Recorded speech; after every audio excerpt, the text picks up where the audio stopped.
For most Americans, the story begins in 1979 with the Iranian Revolution and the hostage crisis. A group of revolutionary university students took over the American embassy in Tehran and held 52 diplomats hostage for 444 days.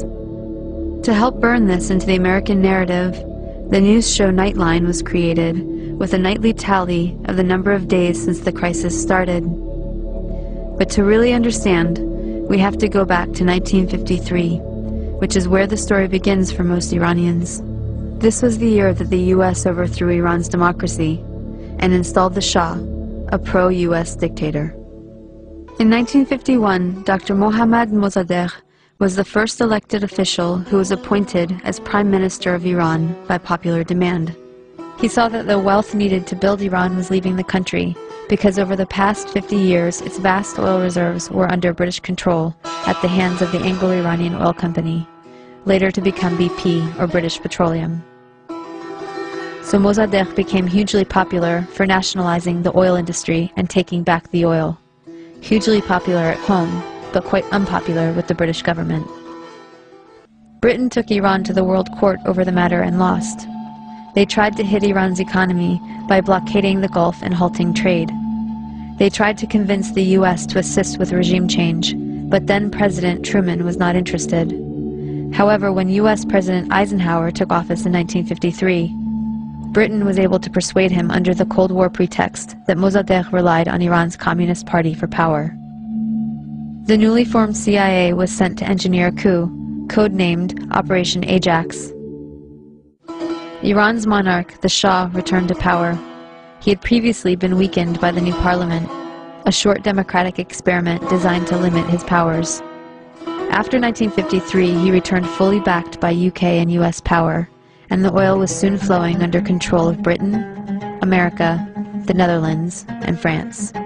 The Shah became increasingly arrogant, opulent, and autocratic over his 25-year rule. He instilled fear in the population with a secret police known as Savak, created by the American CIA and Israeli Mossad, that tortured and imprisoned those who dared to dissent. He crushed all political opposition. Troops were sent to massacre demonstrators. He pushed a white revolution to modernize and westernize the country, giving women the right to vote and other reforms. But ultimately, he served the elites and created a huge economic gap for the poor masses. Powerful religious leaders saw that he was forcibly trying to rid Iran of Islam in a country that was 90% Muslim. One of the Shah's leading critics, Ayatollah Ruhollah Khomeini, was arrested and imprisoned for 18 months. After his release in 1964, Khomeini was sent into exile for 14 years. From abroad, he continued his anti-US, anti-Shah campaign through sermons on cassette tapes that made their way back into Iran and circulated as people copied and shared them. By the end of the 1970s, things had gotten so bad that major protests and the violence that followed were becoming a regular occurrence. The Shah declared martial law and banned demonstrations. This resulted in a huge protest and a general strike that shut down the economy. Soon over 2 million people flooded a public square in Tehran, demanding to remove the Shah and for Khomeini to return, and that is exactly what happened. One important thing to note is that the CIA orchestrated the 1953 coup out of the very same American embassy in Tehran that was later the site of the hostage crisis, right after the Shah was overthrown by popular revolution in 1979. The students were convinced that once again, the US had plans to overthrow their revolution. In fact, US President Carter did send a NATO general to instigate a military coup, but it failed. Iran and the US had an extradition treaty in force that obligated the Carter administration to return the Shah to Iran as an indicted criminal. The students had 4 demands. Return the Shah to Iran for trial. He had been accepted into America for medical treatment. Return the Shah's wealth to the Iranian people. A promise from the US not to interfere in Iran's affairs in the future. And an apology and admission of guilt by the US for its past actions in Iran. The apology never came, but 20 years later, Secretary of State Madeleine Albright did acknowledge the U.S. role in Mossadegh's overthrow. So Khomeini took power in 1979 and instituted a government under Islamic law. Within a year of the revolution, Saddam Hussein invaded Iran without provocation, seeking control of Iran's oil-rich Khuzestan region and key oil shipping waterways. The resulting Iran-Iraq War from 1980 to 1988 was the longest and one of the most devastating conventional wars of the century. At least 500,000 Iranians were killed. This war further cemented resentment of the U.S. government, as they were playing both sides. On one hand, they were supporting Iraq, providing money, technology, and intelligence, including satellite photography, to help Iraqi bombing raids. The U.S. helped provide Saddam Hussein with weapons by giving him agricultural credits and pressuring Gulf states to give him billions in loans so he could buy weapons from Western Europe, China, and Russia. The U.S. Department of Commerce issued licenses to export materials for Iraq's weapons of mass destruction program. The U.S. continued its support even after learning that Iraq was using chemical weapons against Iran, not to mention against its own citizens, to stop an uprising of Kurdish separatists.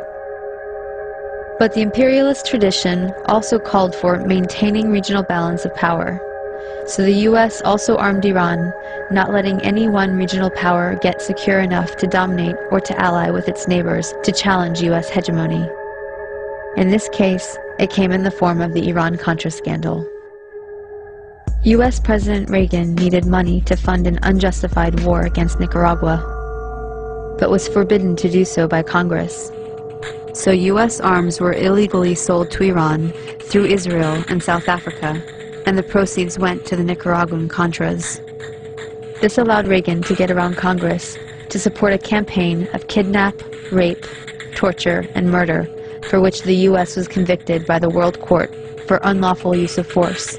In other words, state-sponsored international terrorism. The ruling was ignored. Khomeini died in 1989, shortly after the war ended. He promised democracy, but essentially had become the next dictator. Although he improved literacy and much-needed health care for the masses, he also imposed censorship, violently crushed political dissent, and attacked women's rights. Instead of the Savak, the people now had the Revolutionary Guard to fear. Since then, Iran has been an oppressive theocracy. Khomeini was replaced by Khamenei, who remains supreme leader to this day. As a test of fairness, we might imagine that Iran invaded and occupied Canada and Mexico, and had aircraft carriers sitting in the Caribbean. Imagine then if Iran had the power to label the U.S. the axis of evil and cut us off from the rest of the world, and then threaten to attack us if we didn't stop generating nuclear power. What if Iran had overthrown the U.S. government 50 years ago and installed a dictator friendly to Iranian interests, who kept it in power for 25 years? At that point, imagine that Christian fundamentalists, who currently represent about a third of the U.S., took power and began ruling under church law, followed by an unprovoked invasion by Canada, supported by Iran and ignored by the UN, in which it nearly destroyed the U.S. Would it be possible to imagine Iran as liberators? Would Iran be justified in attacking if the U.S. government helped Christian fundamentalists in Canada to take up resistance?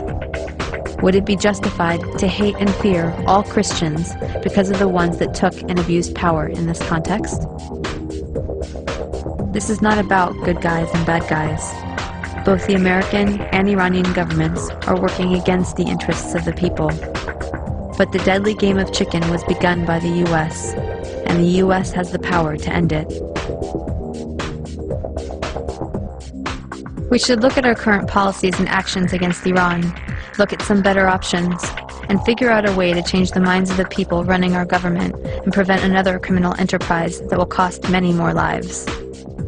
It has been done in the past, and if people take action, it can be done again.